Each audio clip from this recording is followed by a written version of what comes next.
Kerala cricket ടീമിലെ ആദ്യകാല കളിക്കാരുടെ സംഘടനയായ കേരള വെറ്ററൻസ് ക്രിക്കറ്റ് അസോസിയേഷൻ സംഘടിപ്പിക്കുന്ന 4ാമത് വെറ്ററൻസ് പ്രീമിയർ ലീഗിന് തുടക്കമായി. വയനാട് കൃഷ്ണഗിരി ക്രിക്കറ്റ് സ്റ്റേഡിയത്തിലാണ് മത്സരം.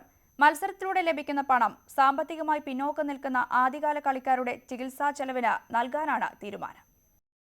2020 ഫോർമാറ്റിൽ നടക്കുന്ന മത്സരത്തിൽ സംസ്ഥാനത്തെ 6 ടീമുകളാണ് പങ്കെടുക്കുന്നത്. ടീമുകളെ 2 ഗ്രൂപ്പുകളായി തിരിച്ചാണ് മത്സരം.